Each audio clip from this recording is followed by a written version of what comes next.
tungkil sa batas na magaan mong mauunawaan. Simulan na natin yan. Usaping Legal with Attorney Danny Galang dito sa Radyo Pilipinas 738 AM.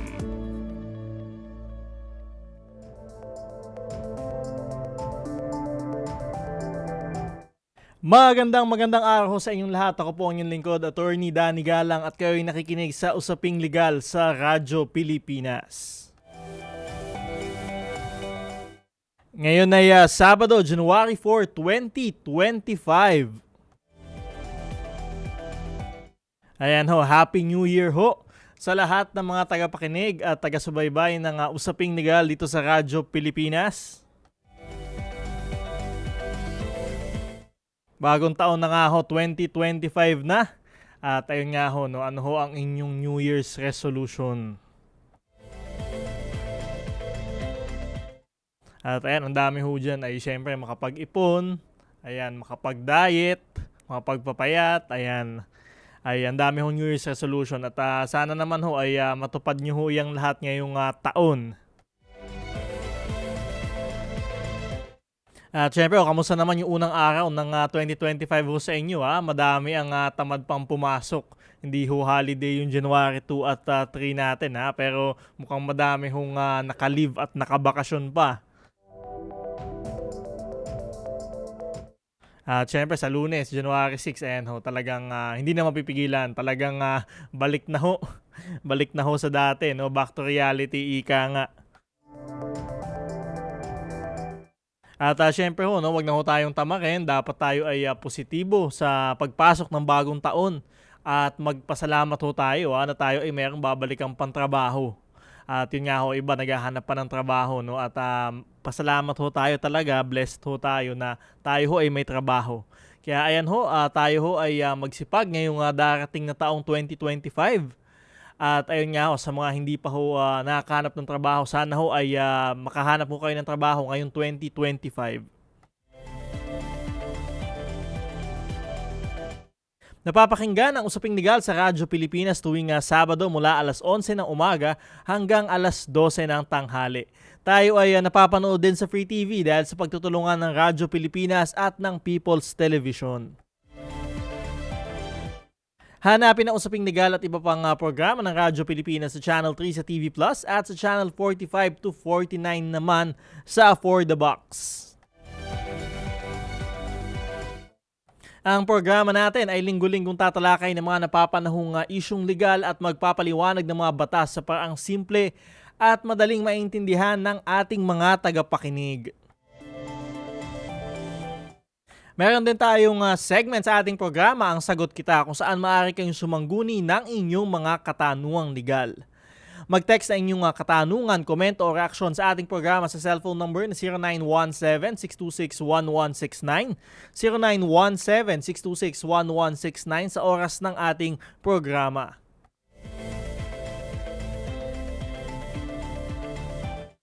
At syempre, sa mga nasa Facebook naman, maaari din kayong mag-comment ng inyong katanungan sa ating live stream sa Attorney Danny Galang Facebook page at sa Facebook page ng Radyo Pilipinas.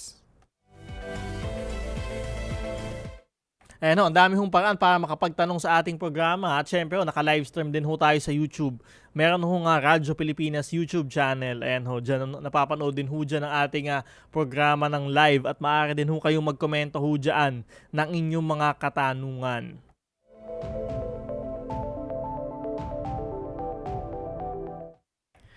Mula taong 2020 hanggang sa kasalukuyan, mapa social media man o sa radyo at telebisyon, ang programang Usaping Legal ay patuloy na nagbibigay ng serbisyo publiko para sa ating mga kababayan.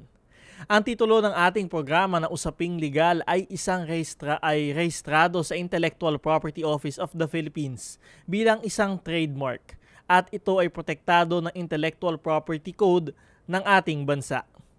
Dahil dito, ang titulong Usaping Legal ay hindi maaaring gamitin ni naman ng walang pahintulot o di kaya gumamit ng kahalintulad na pangalan na maaaring magdulot ng kalituhan sa mga taga-subaybay ng ating programa.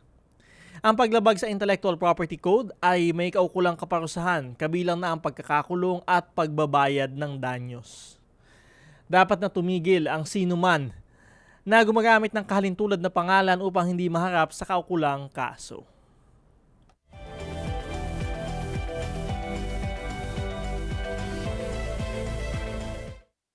At syempre, pinag-uusapan nga ho natin itong Intellectual Property Code, no? Sa usaping legal natin ngayong araw, kinatigan ng Court of Appeals ang desisyon ng Marikina Regional Trial Court Branch 273 na pumabor sa mga TV hosts na sila Tito Soto, Vic Soto at Joey De Leon o TVJ sa kasong copyright infringement at unfair competition laban sa Television and Production Exponents o TAPE Incorporated at GMA Network. Matatandaan na sinampahan ng TVJ ang TAPE at GMA7 ng copyright infringement at unfair competition sa ilalim ng Republic Act 8293 o ang Intellectual Property Code of the Philippines dahil sa paggamit ng pangalan, logo at pag-replay ng mga dating episodes ng Eat Bulaga. Sa desisyon na inilabas ng Court of Appeals, sinabi nito na may pananagutan ng TAPE para sa unfair competition at copyright infringement. Pinagbawalan ng Court of Appeals ang TAPE at GMA7 na gamitin ang titulong EB at Eat Bulaga at inutusan din nito ang Intellectual Property Office o IPOPHIL na kanselahin ang trademark registration ng TAPE para sa EB at Eat Bulaga.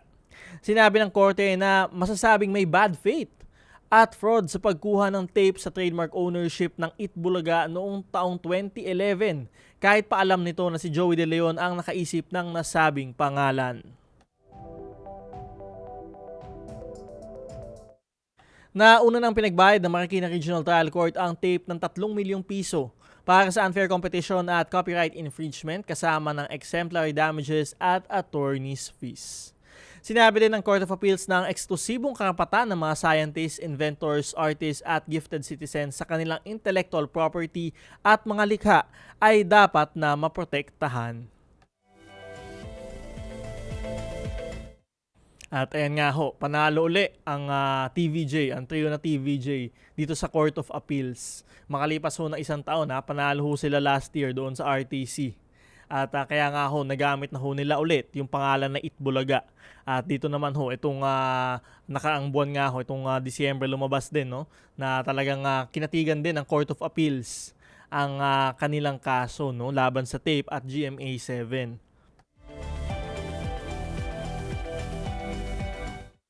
Ngayon ho kasi sa ilalim ng Intellectual Property Code, ito ho yung ating batas, no, pagdating ho sa intellectual property. Ang copyright owner ay mayroong economic at moral rights. So pareho ho yan. May economic rights ho yung copyright owner upang i-reproduce ang kanyang likha, i-distribute ito para sa pagbebenta, parentahan ng original o kopya nito o i-display ito sa publiko. At meron din ho siyang moral rights na nagbibigay ho sa copyright owner ng karapatan na siya ay kilalaning may akda o may gawa ng kanyang likha, gumawa ng alterations ng kanyang likha o tumutol sa kahit anong distortion, mutilation o modification nito o tumutol sa paggamit ng kanyang pangalan sa isang likha na hindi sa kanya o sa distorted version nito. At yun nga ho, nag-ugat ho yung kaso doon sa paggamit ho, no, nung pangalan at logo ng Eat Bulaga. Ay kung matatandaan nyo ho, yung Eat Bulaga ay nasa GMA7 at nung May 31, 2023 sila ho ay nag-last airing na, no, doon sa TAPE at GMA7 at sila ay lumipat sa Channel 5, TV5, no. At yun nga ho, ginamit pa rin nung TAPE yung pangalan ng Eat Bulaga at nireplay naman ng GMA7 yung ibang episodes ng Eat Bulaga na nandun pa ho yung TVJ at kaya ito ho yung nag-ugat ng demanda ho nila. At sa kasalukuyan, syempre alam naman ho natin na ginagamit na uli ng TVJ yung titulong Eat Bulaga at yung TAPE Incorporated ay ngayon ho ay wala ho silang noontime show, no, na ipinapalabas.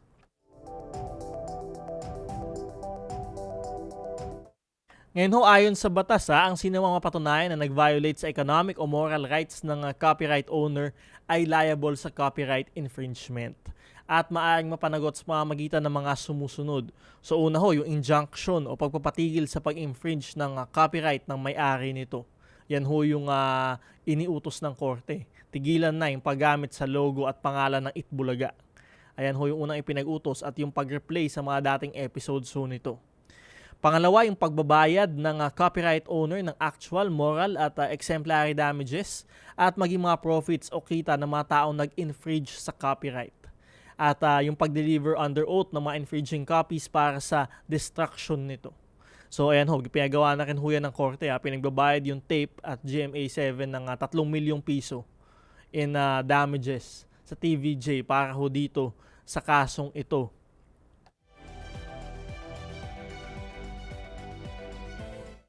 At sa ilalim ho nung 2020 Revised Rules of Procedure for Intellectual Property Rights Cases, ang desisyon ng korte ay executory, even pending appeal. Maliban na lamang kung ito ay patigil ng mas mataas na korte. Kaya ho kung napansin niyo pagkalabas na nung desisyon ho ng RTC, Marikina RTC, ay agad nang ginamit ng TVJ yung pangalang Itbulaga. Tumigil na nga rin ho yung tape incorporated dito sa paggamit ng pangalan ho na ito.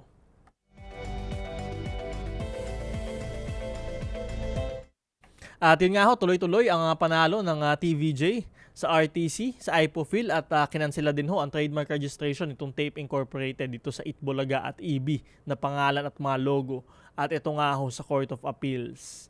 So ang sunod na katanungan ho dyan ay mag-aapela ho ba yung tape incorporated dito sa Supreme Court.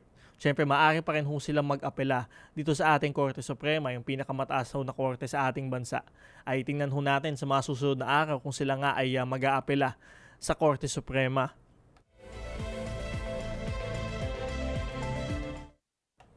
At yun nga ho, napakagandang kaso ho nito para sa isang copyright infringement, trademark registration, intellectual property. Napakagandang kaso ho nito. At madami ho tayong matututunan dito sa kasong ito. At yun nga ho, yung Tape Incorporated, pagkatapos nga ho nito ay nagkaroon naman ng noontime show, no? Pinangalanan nilang Tahanang Pinakamasaya, pero hindi rin ho ito nagtagal sa ere. At yun nga ho, hanggang sa kasalukuyan, syempre ang Itbulaga ay nasa ibang channel na nga ho. At patuloy na ginagamit na ang kanilang registered trademark. Kayo po, ano ang reaksyon ninyo sa patuloy na pagkapanalong ito ng TVJ? Dapat pa bang iapela ng tape ang desisyon na ito ng Court of Appeal sa Korte Suprema? Ayan ho, maaari ho kayo nga mag-text ng inyong mga komento ukol ho dyan.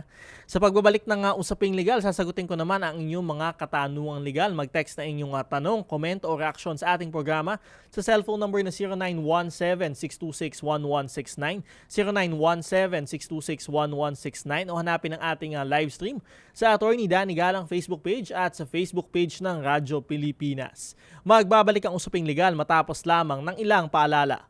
Radyo Pilipinas is on Viber. Viber. One tap and swipe. Nandyan na lahat. Receive credible news and information. Pati mga trending topics at videos. Sure na meron dito niyan. Stay on track with Radyo Pilipinas on Viber. Pick up real news. Catch the latest and biggest stories. Search Radyo Pilipinas on Viber and hop in to our community. Time to celebrate kulturang Pinoy. Tradisyon, musika, sining, literatura at iba pa. Anything and everything fun and Filipino. Ito ang Pinoy Kultura. Iba ang musikang Pilipino or more popularly known as OPM. May OPM na makabago. May OPM na makaluma. Sandal mo sana ang ulo mo sa May OPM na rock. Pinoy ako! May OPM na rap. What you know last night? Yo, it was the best! May OPM na mabagal. Agad magaganda ang mga Pinay. May OPM na mabilis. May OPM na Tagalog. Ang himig natin. May OPM na English. Bahagi ng ating kultura, noon, ngayon at magpakailanman. Anumang OPM ang hanap mo, isa lang ang masasabi ko.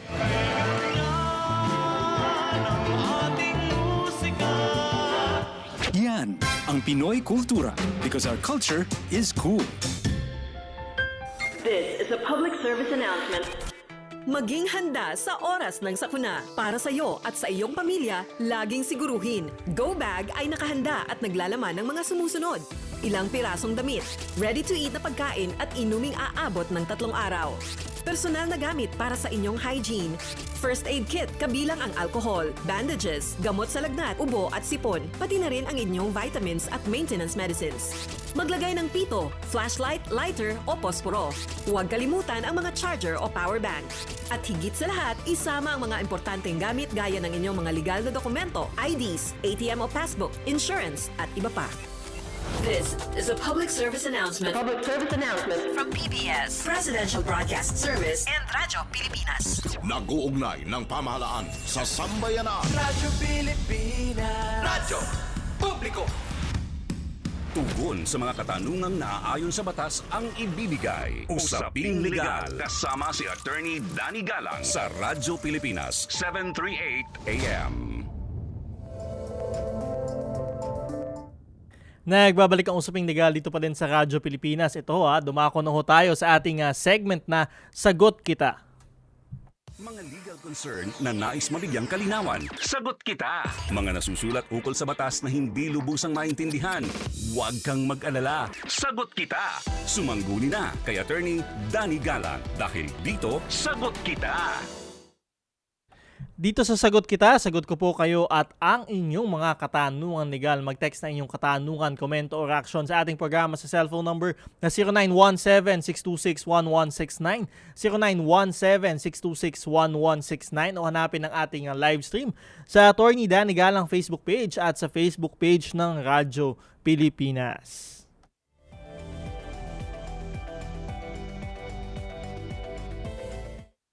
Eto, first question natin for the year. Buwan naman ho ito sa buong taon. From Inday Janet. Tanong ko lang, attorney, kailangan ba talaga yung 13th month pay ay nilagay sa ampaw? Hope masagot. Wala naman hong batas na nagsasabi na yung 13th month pay ay dapat nakalagay sa ampaw. Wala ho tayong ganong batas. Pero sa ilalim ho ng batas, dapat yung 13th month pay ay ibinigay nyo sa mga empleyado noong pang December 24. So on or before December 24, dapat ay naibigay nyo na ho yan sa inyong mga empleyado. At syempre, bigyan nyo yung empleyado nyo basta ho siya ay nakaisang buwan sa trabaho. At least 1 month ho sa kanyang trabaho ay siya ho ay entitled na ho dun sa prorated na 13th month pay. Ngayon maintindihan ho natin may mga employer na hindi nakapagbigay ng 13th month pay nung bago mag-December 24 ay na-late na ibigay na ho nung huling linggo ng December o baka hindi pa rin ho nakapagbibigay, magbigay na ho kayo. Kasi ho yan ho ay mandated ho ng batas na kailangan ho ninyong magbigay. Yung mga empleyado sa pribadong sektor kailangan ho makatanggap ng 13th month pay.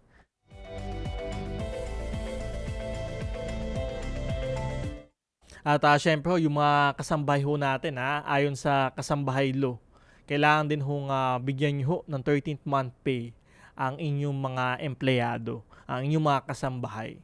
So tayo ho ay sumunod ho sa batas, kahit ho yung sa mga empleyado nag-resign, kailangan nyo din ho silang bigyan ng prorated na 13th month pay. At syempre, dun sa mga nagtatanong na empleyado kung bubuwisan yung kanilang 13-month pay, kung taxable ho ba yung 13-month pay, ito ho ay hindi taxable basta ho hindi ito sumobra o lumabis sa 90,000 pesos. So yung 13-month pay nyo ho at other benefits, yan ho ay hindi taxable basta ho hindi aabot sa 90,000 pesos. Ayan ho. Yung hong lalampas doon sa 90,000 pesos ay ayan ho, yan ho ang bubuwisan. So kung hindi naman ho lumampas sa 90,000 pesos ay wag ho kayong kabahan kasi hindi ho dapat taxable ang inyong 13th month pay. Kaya ayan ho, dun sa mga empleyado na hindi ho nakakuha ng 13th month pay o hindi ho nabibigyan ng 13th month pay, maaari ho kayong magreklamo sa ating Department of Labor and Employment at National Labor Relations Commission o NLRC para ho sa wastong pagbabayad ng inyong 13th month pay at iba pang benepisyo.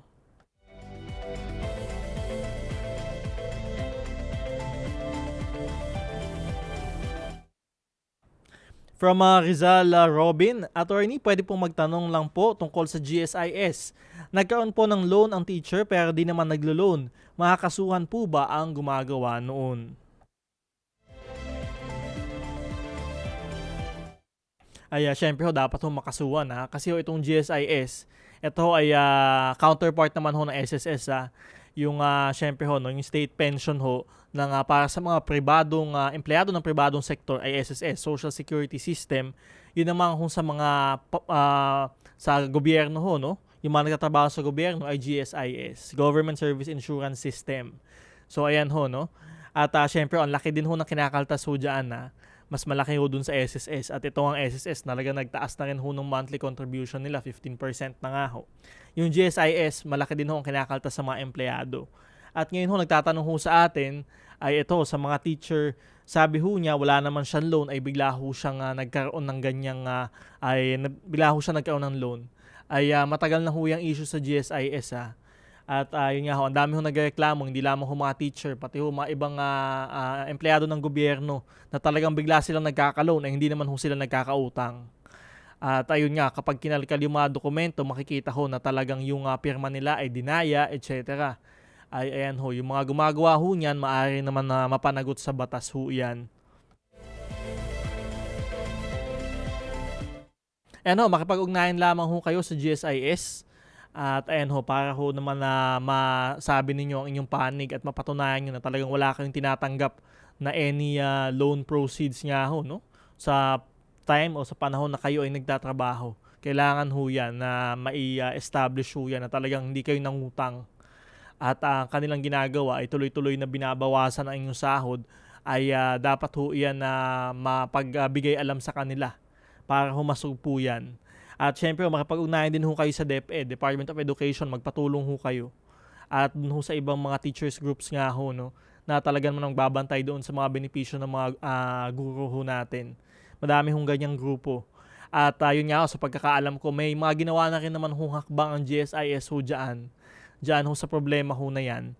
At yun nga ho, talagang may mga ibang accounts ho doon na biglang nalagyan ng loan, ay wala namang loan. Ay ayan ho, dati ho siya sabi nila ay error sa kanilang sistema. At ayun ho, sana naman may panagot dyan sa loob ho ng GSIS. At talaga namang kawawa ho yung ating mga kawani ng gobyerno na biglang nalalagyan ho ng loan. Pinagbabayad nyo ho. At pagka-retire na nung tao, magugulat, ang dami palang utang at may interest pa. Wala naman silang natanggap. So sana ho ay ayan ho, ayusin ho ng GSIS yung sistema ho na yan ha. At yun nga ho, ipagbigay alam ho natin doon sa inyong employer sa DepEd para ho makahingi ng tulong at para ho ma-actionan ho yan.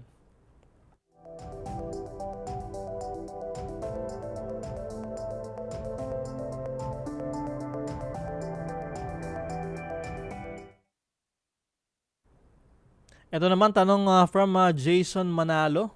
Attorney, good AM, ano po ba ang mga kailangan sa kasong adultery para siya maparusahan?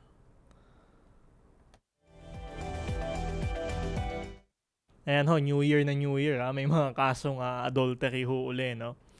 Ang kasong adultery, ito ho ay tinatalakay ho natin dito sa ating programa sa madaming pagkakataon nga ho.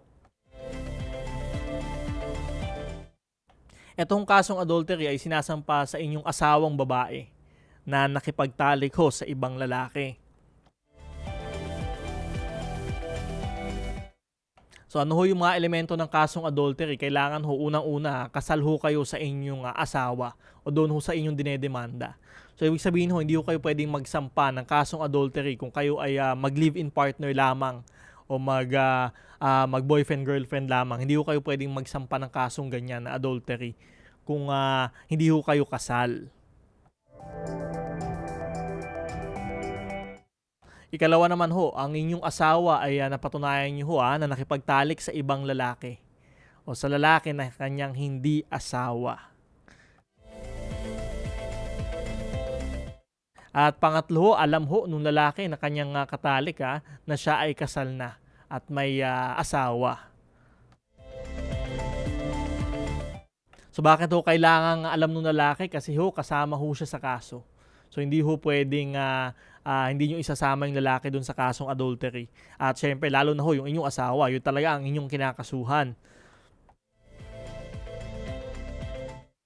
So yun, kailangan lamang ho yan na mapatunayan na ang inyong asawa ay nagkaroon ng pakikipagtalik sa lalaki na kanyang hindi asawa.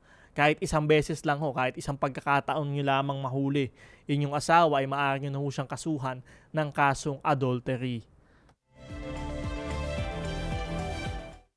At yung tiyatanong nga ho ng ating nag-text, paano ho ito mapapatunayan at ano yung kailangan na ebidensya?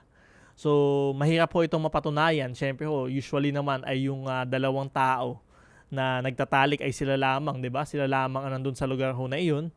Ay maaari nyo hong pasundan ng inyong asawa. Yung iba ho, nag-hire ho ng mga pribadong detective, investigador.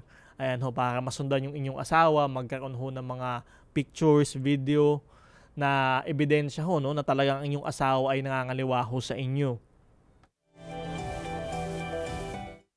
Ikalawa naman, pwede din ho yung mga affidavit. Affidavit ho ng mga testigo na talaga naman ho nakakita at may alam na ang inyong asawa ay nakikipagtalik sa ibang lalaki.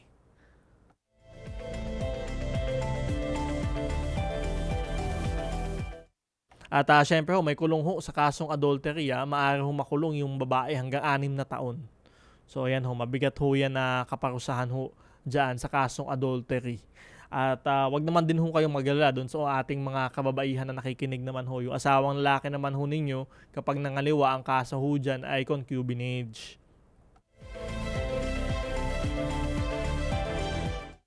Kaya lang ho, syempre, mas mahirap hong patunayan yung concubinage. Kasi nga ho, dito sa concubinage, ay dapat ho ay ibinahay ho nung lalaki yung kanyang kabit, no?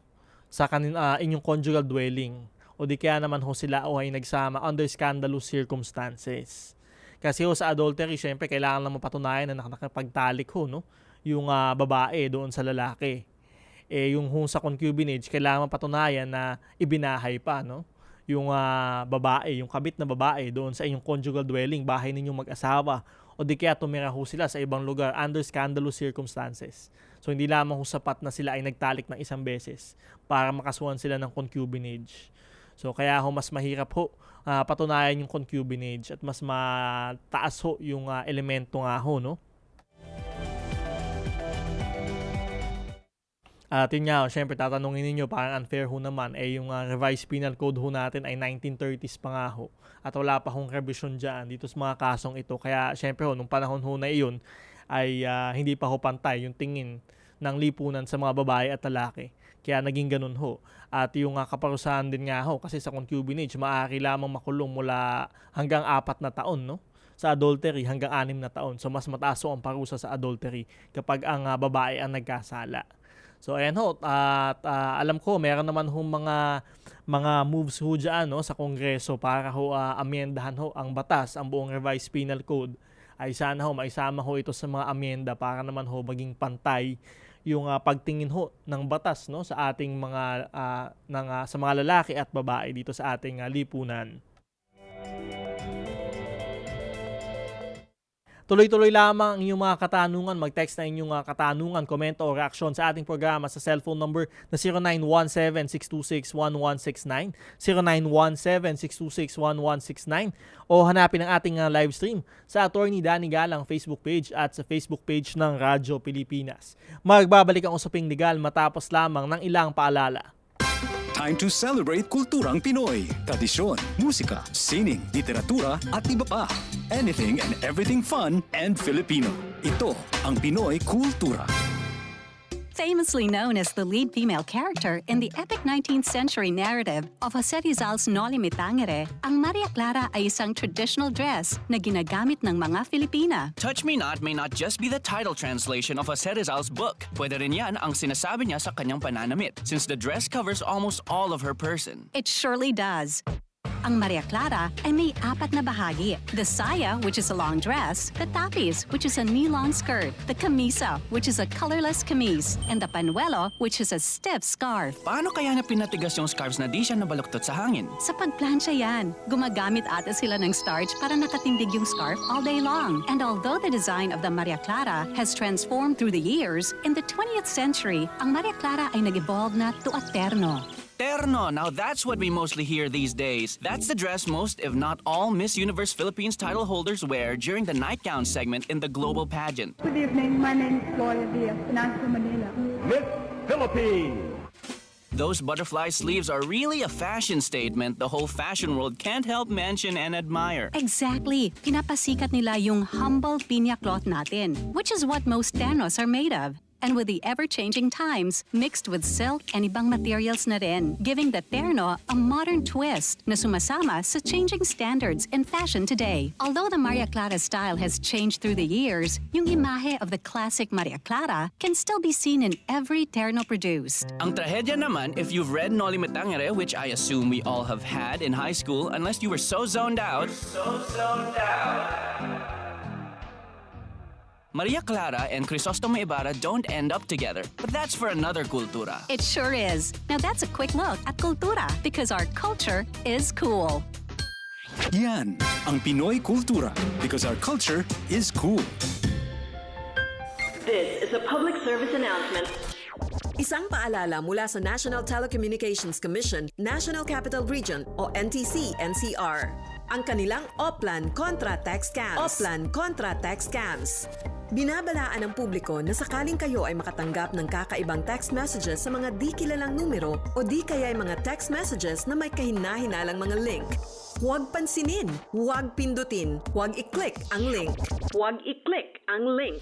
Ipagbigay alam agad sa NTC website ntc.gov.ph o kaya ay sumulat sa kanilang email na contratextcam@gmail.com. Sa mga panahong ito, huwag padaya, maging wais na magla. Makibahagi sa Oplan Contra Text Scam. This is a public service announcement. From PBS, Presidential Broadcast Service, and Radyo Pilipinas. Ito ang Presidential Broadcast Service Radyo Pilipinas. Radyo Publiko ng Bagong Pilipinas para sa Bagong Pilipino. Sumangguni at pakikinggan. Mga karapatan pati na ang saligang batas ay klarong ipapaliwanag. Usaping Legal sa Radyo Pilipinas 738 AM.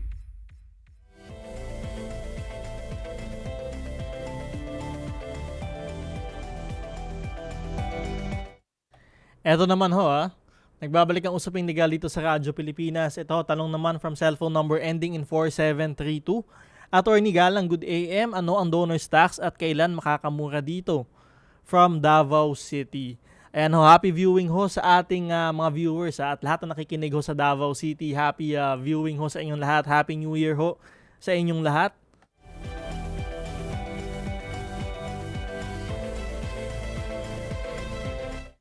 Eto, syempre yung donor's tax nga ho, no? Ito yung buwis na binabayaran ho kapag kayo ho ay magdodonate. Magbibigay ng donasyon sa isang tao. So, ayan ho, dapat ho yung dalawang tao, dalawang partido ay buhay at the time of the donation.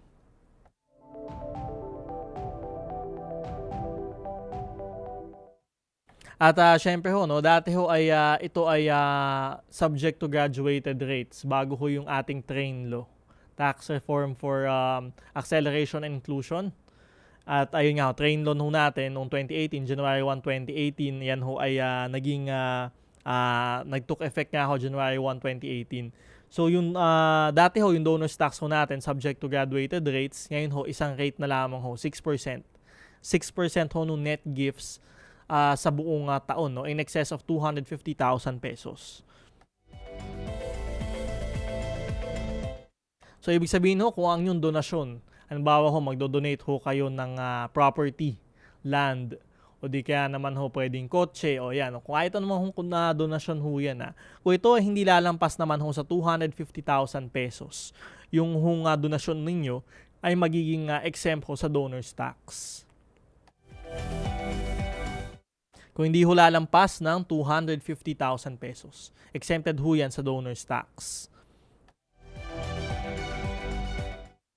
Ngayon ho, yung excess ho niyan, yung lalabi sa 250,000 pesos, yan ho ang bubuwisan ng 6% ng BIR. At syempre ho, no, kung kayo naman ho ay madaming ginawang donasyon sa isang buong taon, yung computation ho ng 6% at nung paglampas ho dun sa 250,000, yan po ay take into account lahat ho ng donasyon ninyo sa buong taon. Ayan ho. At yung lalabis ho sa 250,000 pesos, yung ng inyong mga net gifts, yan ho ang bubuwisan ng 6% ho na donor's tax.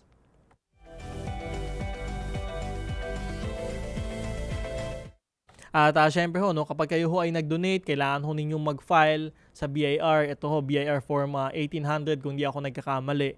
Ayan ho, kailangan nyo ho i-file yung donor's tax return at kailangan nyo ho magbayad ng kaukulang donor's tax para ho dito sa inyong mga donasyon. So, paano ho makakamura? Ayan ho, talaga hong, kung hindi naman ho lalabis ang donasyon ho ninyo sa 250,000 pesos, ay kayo ho exempted sa donor's tax. Pero ho, kung labis ho, ay talagang single rate na lamang ho tayo, 6%. At hindi ho yan na nagtitake into account kung ang inyong pinagbigyan ay inyong kamag-anak o stranger.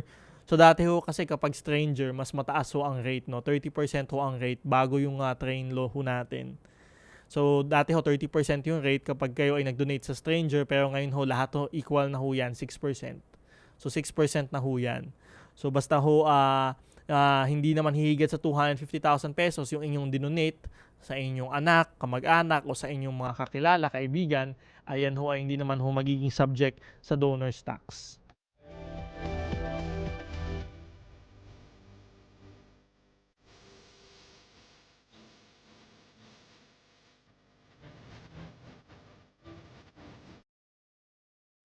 Eto ho, tanong naman ho mula kay Rico Lapus. Attorney Danny, ano naman po ang bigamy? Happy viewing ho kay Mr. Rico Lapus. Ang bigamy naman ho, ito ho ay pag kayo ay nagpakasal ho ng more than once. Yan ho, no, sa ibang tao. So kayo ho ay meron ng valid at existing na kasal, kayo ho ay nagpakasal huli sa ibang tao on a second time. At yung kasal na yun ay may mga requisites of validity. At kung hindi nga ho, dahil meron na kayong naunang kasal, yung kasal ho na yun ay magiging valid ho pa rin.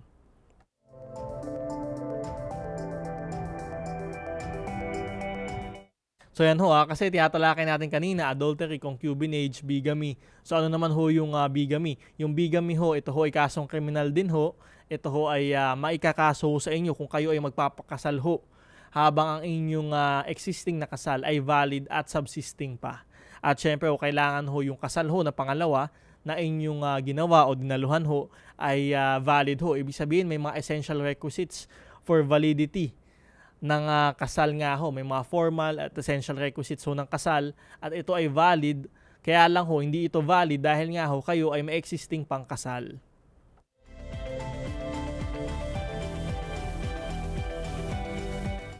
So yan ho, madami hong gumagawa din ho niyan yung kasong bigamy at maaari din ho kayong makulong ho dyan. Kaya ho, kailangan na mag-ingat din ho kayo kasi yung mga iba naman ho talagang walang alam na yung palang pinapakasalan nila ay meron na palang kasal or kasal na ho pala sa ibang tao. So kaya mag-ingat ho kayo, talagang masusi kayong mag-imbestiga. At minsan may mga senomar ho na certificate of no marriage ay napepeke, no? May mga ganyan. Ay kayo ho ay masusi mag-imbestiga para humalaman ho ninyo na talaga namang yung pinapakasalan ninyo ay meron na ho bang naunang kasal o di kaya naman ho talaga bang annulled na ho yung kasal ho niyan ay pawalang bisa na ho ba, dumaan na ho ba sa proseso, dumaan na ho ba sa korte. Ay ayan ho ang dapat ninyong alamin para ho kayo hindi maidemanda ng kasong bigamy nung existing ho na asawa.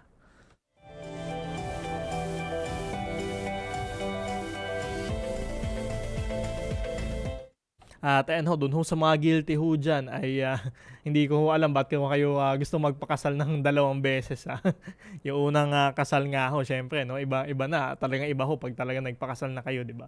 Alam ho yan nung ating may mga asawa, no? Hindi ko alam bakit 2 beses pa ho kayo magpapakasal pero ay wag naman ho tayong manloko ng ating kapwa. Wag ho tayong manloko, lalo na kung alam ho natin meron tayong valid at subsisting na kasal, ay wag na ho tayong magpakasal muna sa iba.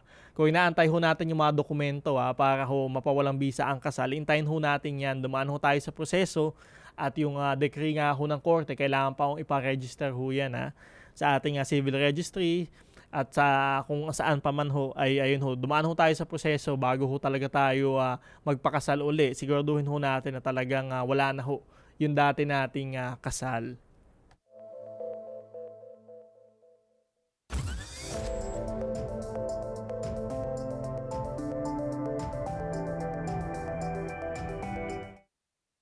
Ito ho naman from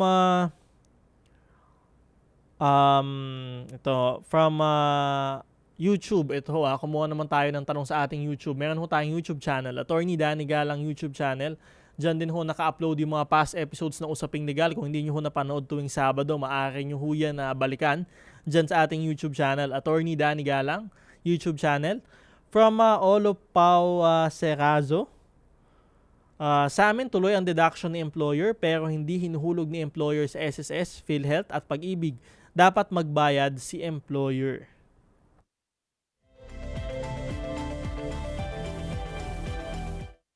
Ayan, tama ho yan. Kasi meron ho tayong mga employer na hindi ho naguhulog ng mga deductions. Ang ginagawa ho ay tuloy ho yung pagkaltas sa kanilang mga empleyado dito ho sa SSS, Pag-ibig at PhilHealth pero hindi hinuhulog. Hindi hinuhulog dito sa mga ahensya ho na ito ng gobyerno.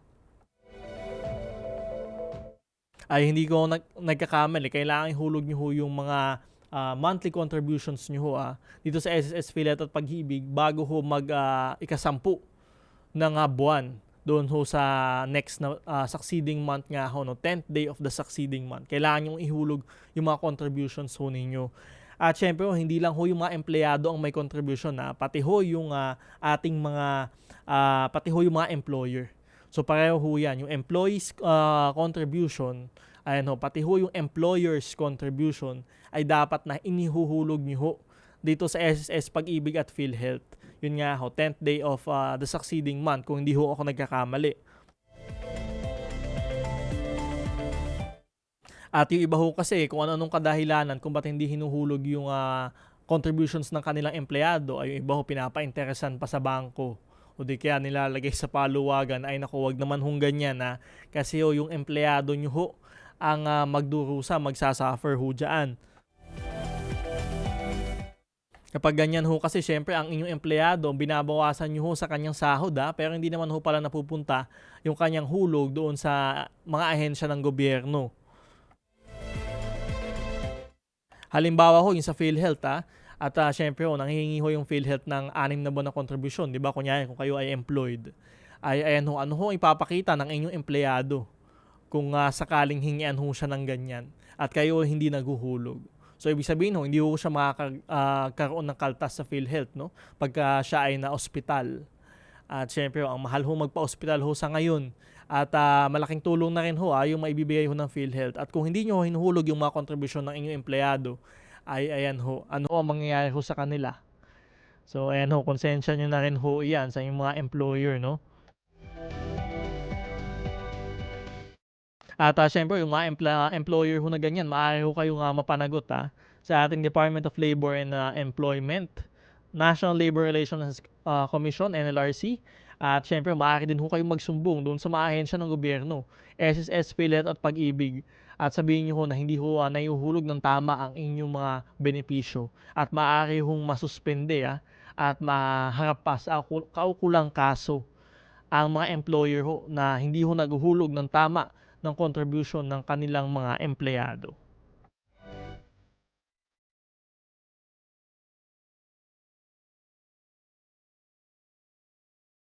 Kaya ho sa ating mga employer, bagong taon na, magbagong buhay na ho tayo. Huwag niyo na hong gawin yung mga ganyan. Ihulog niyo ho ng tama yung mga contribution ng inyong mga empleyado at bigyan niyo ho ng tama yung inyong mga contribution naman ho para ho ito sa inyong mga empleyado. At syempre ho, ito ay pagsasawasto din ho ng paggawa ho ninyo ng negosyo. At yun nga ho, kung hindi ho ninyo ito magawa, maaari ho kayong masuspinde, ma-revoke ang inyong lisensya, o di kaya naman ho mapanagot pa sa batas.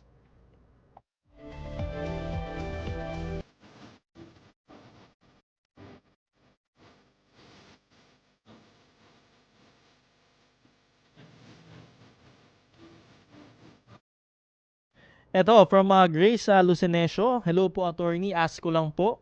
yung kaibigan namin na hindi namin kasama sa trabaho ay nagsumbong sa HR namin na yung isinumbong ay may utang sa nagsumbong sa HR. Dapat po bang makialam si HR dito kahit na yung nagsumbong sa kanila ay hindi naman nila empleyado? At matatanggal po ba sa trabaho yung isinumbong sa HR? Salamat po and God bless.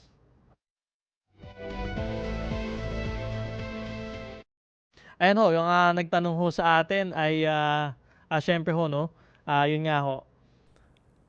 Meron ho mga empleyado, employer ho, no, talagang mas mahigpit nga ho. Pero kung sinasabi ho natin ito sa utang, ay utang naman ho sa labas. Hindi naman ho ito ma-classify na serious misconduct nga ho, no. At hindi naman ho ito related dun sa performance nung task nung empleyado. So dapat ho ay hindi naman ho natin sinasabing hindi makialam yung HR, maaari nyo naman hong pagsabihan ng inyong mga empleyado dahil syempre ho ito ay proper conduct at decorum pa nga rin ho. Pero ho hindi nyo ho maaaring tanggalin yung empleyado dahil lang ho siya ay may utang sa ibang tao sa labas o dun sa kanyang pribadong buhay. Maaari nyo ho siyang pagsabihan pero yun nga ho hindi nyo ho siya maaaring tanggalin. Hindi ho ito mag-classify as serious misconduct dahil hindi ho ito related sa performance ng kanyang official functions. Ayan ho, wala na ho tayong oras, yung mga ibang katanungan ho, sasagutin ho natin yan sa susunod na Sabado. Diyan na ho muna nagtatapos ang ating programa ngayong araw. Maraming salamat ho sa ating mga nakasamang engineers at staff. Magkarinigan ulit tayo sa susunod na Sabado, alas 11 ng umaga hanggang alas 12 ng tanghali dito sa Radyo Pilipinas. Muli, ako po si Attorney Danny Galang. Mag-ingat tayong lahat. We know you're always on the go. Pero